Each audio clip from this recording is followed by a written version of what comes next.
پھر انیس کا شرارت پر اترا چہرہ دیکھے مسکرائی۔ اب اگر وہ اپنا تعارف نہ دیتی تو زیادتی ہو جاتی، اور میں ان کے جملے والی وہی زن ہوں جن کے یہ مرید ہیں۔ وہ انیس کے نقشے قدم پر چلتی شوخ اسمائل دیے اپنا تعارف دے کر منصور کا بیجا الٹ گئی، جبکہ انیس نے واہ واہ چھلکاتی نگاہیں اپنی ہوشیار اور حاضر جواب لما پر ڈالیں۔ سبھی پاگل ہیں یہ۔ منصور بلوچ لان تان کرتا وہاں سے جیسے آیا نکل لیا، لیکن اب مسٹر اور مسز الوی ایک دوسرے کو دیکھ کر مسکرا رہے تھے۔ اوہو زن صاحبہ، اس کی کمر میں ہاتھ رکھ کر ایک ہی جھٹکے میں ارشیا کو اپنے سینے سے لگا گیا، جس پر وہ اس کے سینے پر ہتھیلی رکھتے گھوری۔ شرم کرو مسٹر مرید، ہم دشمن دھار لوگوں کی حویلی میں ہیں، کسی نے ویڈیو بنا کر وائرل کر دی تو؟ وہ معصومانہ سا گھوری، جس پر وہ کہا لگاتا ارشیا کو اپنے حصار سے نکلنے کی اجازت دے گیا۔ لیکن ان خاتون کا مسکرانا، لجانا اور انیس خانم کے دل سے چھیڑ خانی جان لیوا تھی۔ ان کی یہ مستی دروازہ کھلنے پر ختم ہوئی جب اثر باہر نکلا۔ اثر نے بنا کچھ کیے سیدھا انیس کے گلے لگتے انیس اور ارشیا دونوں کو چونکا دیا۔ ارے کیا ہو گیا میرے شیر؟ انیس کو اس کا یوں بکھرنا اداس کر گیا۔ ساری مستی اڑن چھو ہوئی۔ ارشیا بھی فوراً کمرے میں داخل ہوئی، جہاں فجر کو بیڈ کے کنارے بیٹھ کر روتا دیکھے وہ اس کے پاس بیٹھی ہی کہ فجر اس کے کندھے سے لگتی ساتھ لپٹی۔ ارشیا نے بھی اسے فوراً اپنا سہارا دیا۔ وہ روئے جا رہی ہے، کہہ رہی ہے اس کے ماں باپ کو مار دیں گے اگر میرے ساتھ جانے کا کہے گی۔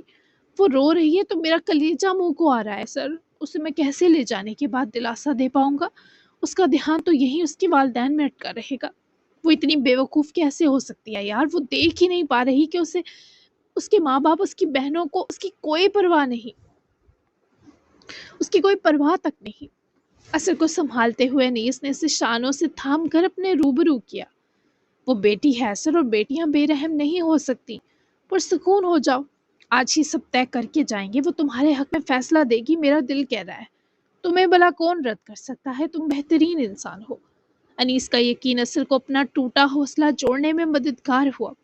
وہ انیس کو ایسے دیکھ رہا تھا جیسے کچھ کہنا چاہتا ہو، بتانا چاہتا ہو کہ ہم ایک باپ کی اولاد ہیں، پر یہ بتانے کا اثر میں حوصلہ نہ تھا، نہ ابھی یہ وقت مناسب تھا۔ مجھے ڈر لگ رہا ہے بھائی۔ اثر کی آواز کام سی گئی اور انیس کو اچھا لگا جب اثر نے یوں تکلیف میں اسے بھائی پکارا۔ میں اور ارشیا تبھی تو ساتھ آئے ہیں کہ تمہیں ڈر نہ لگے۔ Be brave. انیس کا اسے سنبھالنا بہت طاقت رکھتا تھا۔ جبکہ ارشیا کی فجر سے کچھ بات ہوئی جس میں اس نے فجر کو قائل کرنے کی کوشش کی، مگر چونکہ جرگہ جلدی بلایا گیا تھا تو انہیں مزید وقت بھی نہ ملا۔ چند منٹوں بعد حویلی کے بڑے صحن میں چارپائیاں بچھا دی گئی۔ علاقے کے معززین سفید ریش اور قبائلی بزرگ آ کر بیٹھ گئے۔ فضا میں بوجھ تھا اور سب کی نظریں کبھی اثر پر جاتی، کبھی فجر پر۔ فجر کے والدین کو بھی بلایا گیا تھا۔ نجف بلوچ نے معاملہ پنچایت میں پیش کیا۔ یہ جوان 2 کروڑ ادا کر کے لڑکی کو لے جانا چاہتا ہے۔ ہم نے رشتہ طے کیا تھا، اب یہ آ کر ہماری عزت کو چیلنج کر رہا ہے۔ نجف بلوچ کی نفرت انگیز ٹون پر جرگے میں سرگوشیاں پھیل گئی۔ تم کیا کہتے ہو لڑکے؟ ایک بزرگ نے اثر کی طرف دیکھا۔ اثر سیدھا کھڑا ہوا۔ میں کہتا ہوں کہ نکاح جبر سے نہیں ہوتا۔ اگر فجر سب کے سامنے کہہ دے کہ وہ اپنی مرضی سے یا ہمایوں سے شادی کرنا چاہتی ہے تو میں ابھی واپس چلا جاؤں گا، مگر اگر وہ انکار کرے تو اسے زبردستی روکنا ظلم ہوگا۔ بزرگوں کی نظریں فجر پر جم گئیں جیسے وہ اب اس نڈھال لڑکی کی اجازت چاہتے ہوں۔ فجر کے ہاتھ پسینے سے بھیگ چکے تھے۔ اس نے ماں کا جھکا ہوا سر دیکھا، باپ کا بے چین چہرہ۔ وہ ان کی خود غرضی اور لالچ بھی دیکھ چکی تھی، اور پھر اثر کی آنکھیں دیکھنے لگی جن میں نہ دباؤ تھا نہ دھمکی، صرف یقین تھا کہ وہ اس کا ساتھ دے گی۔ ارشیا اور انیس نے بھی اس کی ہمت بندھائی۔ بیٹی صاف صاف بتاؤ، کیا تم اس رشتے پر راضی ہو؟ کسی کا خوف نہ کرو، جرگے میں سچ بولا جاتا ہے۔ ایک بزرگ نے نرم مگر واضح لہجے میں پوچھا۔ ہمایوں کی نظریں آگ برسا رہی تھی، اسے اپنے ہاتھوں سے فجر نکلتی محسوس ہو رہی تھی۔ نجف بلوچ کا چہرہ پتھر بنا ہوا تھا، فجر کے لب کانپے۔ اگر میں انکار کروں تو کیا میرے ماں باپ کو نقصان ہوگا؟ فجر کے سہمے ڈرے سوال پر صحن میں سناٹا چھا گیا۔ تیز آندھی کے آثار بھی نظر آنے لگے تھے، جیسے کسی بھی وقت جھکڑ چل پڑے گا۔ جرگا جو طے کرے گا وہی ہوگا۔ نجف نے سرد آواز میں لکما دیا۔ نہیں سردار، یہاں بیٹی کے ماں باپ کو سزا دینے کی بات نہیں ہوگی۔ اگر انہوں نے رقم لی ہے تو وہ معاملہ الگ دیکھا جائے گا، مگر نکاح جبر سے نہیں ہوگا۔ ایک اور بزرگ بول اٹھے۔ یہ سنتے ہی فجر کے اندر جیسے کوئی بند ٹوٹ گیا۔ میں اس رشتے پر راضی نہیں ہوں۔ میں نے ڈر کے مارے پہلے جھوٹ کہا تھا۔ میں اسر کے ساتھ جانا چاہتی ہوں اپنی مرضی سے، لیکن چاہتی ہوں میرے ماں باپ کو بھی یہ لوگ نقصان نہ پہنچائیں۔ اس نے سیدھا کھڑے ہو کر اپنی بات کہی۔ ایک لمحے کو ہوا رک گئی۔ یہ ناانصافی ہے، میں نے اسے خریدا تھا، وہ میری بیوی بننے والی تھی۔ ہمایوں غصے سے اٹھ کھڑا ہوا۔ بیٹھ جاؤ، لڑکی نے صاف کہہ دیا ہے شریعت اور روایت دونوں میں زبردستی نکاح جائز نہیں۔ اس سے پہلے ایک بزرگ نے سخت لہجے میں کہہ کر ہمایوں کو ٹوک دیا۔ نجف بلوچ کا جبڑا بھنج گیا۔ لڑکی آزاد ہے، اگر اس کے والدین نے رقم لی ہے تو وہ واپس کریں گے یا معاملہ قانون کے مطابق طے ہوگا، یا اثر وہ رقم ادا کرے، یہ ان کا خاندانی معاملہ ہے، مگر اسے زبردستی روکنے کا کوئی حق نہیں۔ لڑکی بالغ ہے تو اپنی مرضی سے نکاح کر سکتی ہے۔ چند لمحوں کی مشاورت کے بعد جرگے کے سربراہ نے فیصلہ سنایا۔ بلوچ سرداروں کے منہ دیکھنے والے تھے، جبکہ جان تو فجر کے ماں باپ کی بھی نکلی کہ پیسہ واپس دینا ہوگا۔ ہم رقم ادا کریں گے 2 کروڑ کی، لیکن ہمیں گارنٹی چاہیے کہ بلوچ سرداروں کا کوئی آدمی فجر کے والدین یا فیملی کو نقصان نہیں دے گا۔ 2 کروڑ سے زائد مالیت کی گھڑی ہے، میں یہ سردار نجف کے سپرد گارنٹی ملتے ہی کر دوں گا۔ انیس نے اپنی جیکٹ کی جیب سے وہ چمکتی قیمتی گھڑی نکال کر جرگے کے سربراہ کے سامنے رکھی، اور ان لوگوں کو وقتی طور پر یہ فیصلہ ماننا پڑا، یعنی فجر کے والدین کے پاس جو پیسہ تھا وہ بھی انہیں لوٹانا نہ پڑا، اور دوسرا ان لوگوں کی سیکیورٹی کی گارنٹی بھی انہیں مجبوراً لینی پڑی۔ جرگہ ختم ہوا تو ہمایوں بلوچ نے حقارت سے اثر کو دیکھا۔ یہ یہاں ختم نہیں ہوگا، یاد رکھنا۔ وہ دھمکی دے کر گیا تھا۔ انیس اور ارشیا نے بھی اسے غصے سے دیکھا کہ اس کی جرت انہیں بھی پسند نہ آئی، اور اس سے پہلے فجر کے والدین فجر کی طرف آ کر اس سے معافی مانگتے، وہ ان کو نفرت سے دیکھتی دور سے رکھ کر اثر کے پیچھے چھپ گئی۔ اثر جسے غصہ تھا کہ ان لوگوں کی عقل ٹھکانے نہ لگا سکا، فجر کا ایسا برتاؤ دیکھ کر وہ تھوڑا پرسکون ہوا۔ مر گئی ہوں میں آپ کے لیے، چلیں۔ اثر دم گھٹ رہا ہے، لوگوں کی شکلیں دیکھ کر آنکھیں باہر ابل آئیں گی۔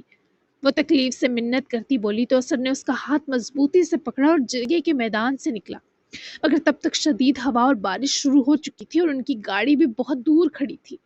انیس اور ارشیا نے فجر کے والدین کے چہرے کی ندامت دیکھ کر ایک افسوس بھری نگاہ ڈالی اور وہ بھی وہاں سے چلے گئے۔ اثر اور فجر دونوں گاڑی میں جا کر بیٹھے تو پیچھے پیچھے انیس اور ارشیا بھی سوار ہوئے۔ وہ ہچکیوں سے روتی اپنے چہرے پر اپنی ہتھیلیوں کو جما کر ان تینوں کا دل درد سے بھر گئی، اور وہ تینوں جانتے تھے اس وقت ان کا کوئی لفظ فجر کی تکلیف میں کمی نہیں کر سکتا۔ ہمیں مینشن ڈراپ کر کے تم اسے فارم ہاؤس لے جاؤ اثر، اب اسے سنبھالنا تمہاری ذمہ داری ہے۔ تم دونوں کا نکاح جلد کروا دوں گا۔ ہمیں مینشن ڈراپ کر کے تم اسے فارم ہاؤس لے جاؤ اثر، اب اسے سنبھالنا تمہاری ذمہ داری ہے۔ اس کے سنبھلتے ہی تم دونوں کا نکاح کروا دوں گا۔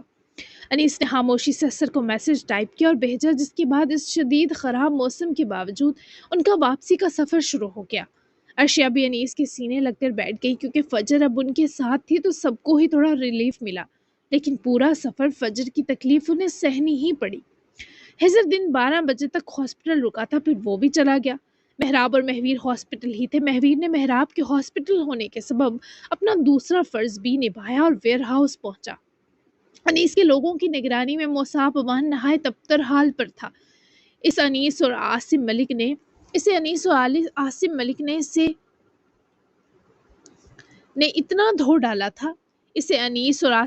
نے اتنا دھو ڈالا تھا کہ اگر مہویر کی ایک چپیڑ بھی پڑتی تو مصعب کا شرطیہ دم نکل جاتا۔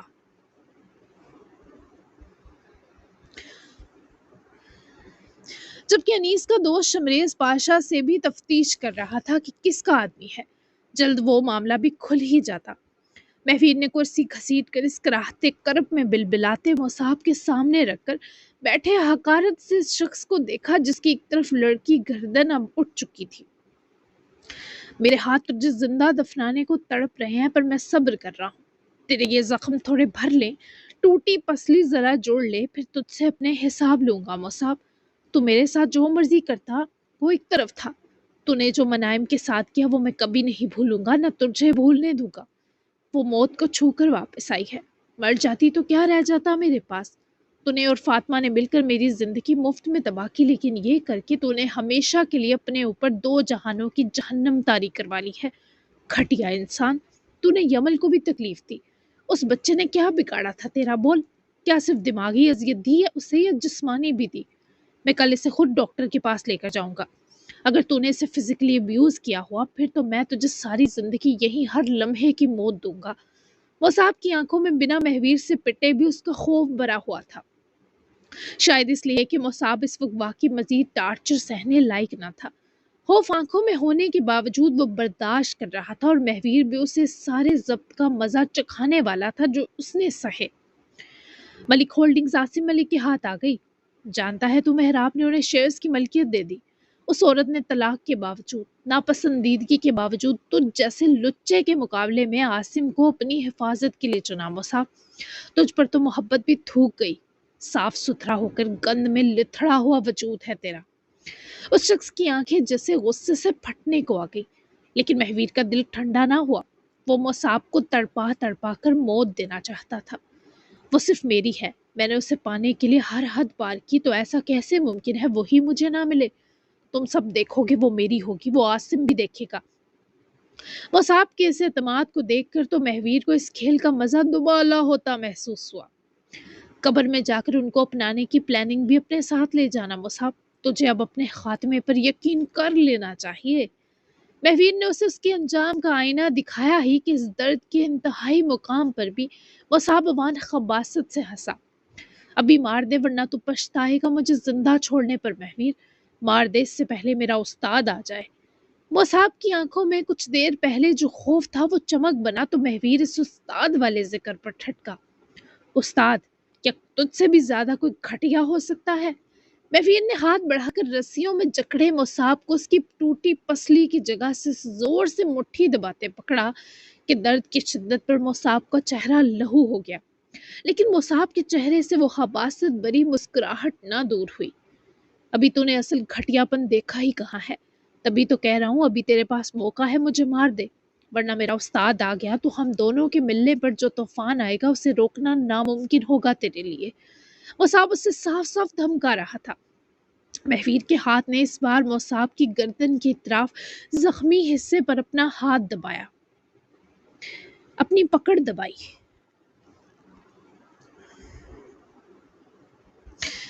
اپنی پکڑ بڑھائی۔ درد کی اخیر شدت بھی مصعب سہ گیا۔ مہویر نے تبھی اپنے ہاتھ کی گرفت بھی سخت کی جس سبب مصعب کا سانس اٹکنے لگا۔ پھر ایسا کرتے ہیں، تیرے اس استاد کا ویٹ کرتے ہیں، میں بھی دیکھوں تو کس گھٹیا پن کی بات کر رہا ہے۔ پتا کون ہے تیرا استاد؟ میں بذات خود اس کی راہوں میں انگارے بچھاتا ہوں۔ مہویر کی دلچسپی بھی جیسے بڑھ گئی۔ آخر ایسا کون سا استاد تھا اس نجس آدمی کا؟ درندگی اور سفاکیت کی انتہا کیا ہی ہو سکتی تھی؟ مصعب نے درد سے کراہنے کے باوجود کہا لگاتے اپنی سرخ خون آشام آنکھیں مہویر پر جمائیں۔ انگارے تو وہ بھرے گا ہر اس فرد کے حلق میں جس نے مجھے ہاتھ لگایا، تو انیس غانم اور تیرا وہ چہیتا سسر عاصم ملک، باپ سمجھ اسے میرا۔ مصعب کے دھمکانے پر اس بار کہا مہویر نے لگایا۔ مصعب کے چہرے پر ایک بار پھر مہویر مسحاق کا خوف امڈ آیا۔ تو جیسا کوئی غلیظ ہی ہوگا جس نے تیرے جیسی ناپاک چیز کو اپنی اولاد بنایا ہے۔ میں اب بہت بے صبری سے تیرے اس استاد کا انتظار کروں گا۔ تم دونوں مل کر جتنا بڑا قہر بن جاؤ، لیکن اس آتش فشاں کے آگے کچھ نہیں جو میرے سینے میں بن چکا ہے اور کسی بھی وقت اپنا لاوا اگل دے گا۔ مصعب عوان، تیرا نام لیتے لوگ ڈریں گے کہ کہیں ان کی زبان ناپاک نہ ہو جائے۔ تو جانتا ہی نہیں تیرا انجام میں لکھ چکا ہوں، بس اس انجام پر عمل درآمد باقی ہے۔ مصعب کے ہونٹوں پر جمع خون اس کے کہکہے کے ساتھ پھیل گیا۔ انجام؟ وہ زخمی سانسوں کے بیچ ہنسا۔ ہاں، تیرا بھیانک انجام۔ مہویر کی نفرت اس کی ٹھنڈی مسکراہٹ میں قید تھی۔ میرا انجام لکھنے والے بہت آئے لیکن کوئی آخری صفحہ تک نہ پہنچ سکا۔ مہویر کی آنکھوں میں دہکتی سرخی اور گہری ہو گئی اور اس نے اس کی گردن سے ہاتھ ہٹایا، مگر اگلے ہی لمحے کرسی کو ٹھوکر مار کر اسے پیچھے گرا دیا۔ لکڑی فرش سے ٹکرائی تو گونج کمرے میں پھیل گئی۔ مصعب کے حلق سے دلہرا سسکیاں نکلی۔ تو بس پھونکتا رہ۔ مہویر اس کے کرسی کے سے آزاد ہوتے ہی اس پر جھکا۔ اس کی آواز اب بہت سرد تھی۔ میں انتظار کروں گا، دیکھتے ہیں تیرا استاد آتا ہے یا میں خود اسے گھسیٹ کر یہاں لاتا ہوں۔ مصعب نے زخمی پسلی کے درد پر ہلکی سے سسکی بھری مگر آنکھوں میں وہی شفاف چمک تھی۔ وہ خود آئے گا۔ جب سایہ لمبا ہو جاتا ہے تو سمجھ لو سورج ڈوبنے والا ہے۔ مصعب کو چند آدمی پکڑ کر واپس کرسی پر بٹھا گئے، اسے دوبارہ رسیوں سے جکڑا گیا۔ میرا سورج کسی کے آنے سے نہیں ڈوبتا، بلکہ اب یہی سورج سوا نیزے پر آ کر چمکے گا۔ تجھے اپنے استاد سمیت مجھ سے مقابلہ کرنا ہوگا۔ میرے جیتے جی تو انیس یا عاصم ملک کا بال بھی بھیکا نہیں کر سکے گا، نہ کسی اور کی طرف اب میلی آنکھ سے دیکھ سکے گا۔ مہویر نے دونوں آدمیوں کو پیچھے ہٹنے کا اشارہ کیا اور کرسی کی بازوؤں پر ہاتھ رکھتے وہ مصعب کے منہ کی جانب نزدیک ہوئے بولا۔ اس کی سیاہ آنکھوں میں طوفان تھے۔ میرا استاد تیری سوچ سے بہت آگے کی چیز ہے، تو انتظار کر، بس گنے چنے 6 دن مہویر میں ساکھ۔ مہویر نے دلچسپی سے یہ چیلنج لیا اور سیدھا ہو کر کھڑا ہوا۔ مصعب کی اس حالت پر مہویر محسوس ہوا کہ شاید مار اس کے دماغ پر چڑھ گئی ہے۔ اگر ایسا ہے تو یہ 6 دن بہت مزیدار کٹیں گے۔ مجھے بھی بہت انتظار ہے اب، تجھ سمیت تیرے استاد کے زندہ دفن ہونے کا۔ مہویر کی آنکھیں مسکرا کر چمکی۔ وہ مسکراتا ہوا ہی مصعب کے بالوں کو مٹھی میں زور سے دبوچ گیا کہ گما تھا وہ مصعب کے سر کی جڑوں سے کسی بھی وقت اکھڑ جائیں گے۔ ٹنٹنا دھماکے دار سی ایپیسوڈ کیسی لگی آپ کو؟ تو کل جمعرات ہے، جمعرات کو میں ایپیسوڈ نہیں دیا کروں گی، جمعرات اور اتوار کا گیپ ہوا کرے گا رمضان میں، تو اب ہم ملیں گے جمعے کو لمبی اور میگا ایپیسوڈ کے ساتھ۔ بہت ہی لمبی ایپیسوڈ ہوگی، مزیدار ہوگی، چس والی ایپیسوڈ ہوگی، اس لیے کل کے لیے مجھے گیپ چاہیے تاکہ میں مزید آگے والے ٹویسٹ سوچ سکوں اور لکھ سکوں، کیونکہ رمضان میں اتنا ٹائم نہیں ہوتا سوچنے سمجھنے کا، تو اس لیے مجھے گیپ چاہیے۔ تو ملتے ہیں اب ہم منڈے کو، تب تک کے لیے اللہ حافظ، دعاؤں میں یاد رکھیے گا، اپنا پیارا سا تبصرہ دینا بالکل مت بھولیے گا۔ اگلی ساری ایپیسوڈ بہت ہی زیادہ دھماکے دار ہونے والی ہیں، خاص کر جمعے اور ہفتے کی ایپیسوڈ۔ تو ملتے ہیں پھر، بائے۔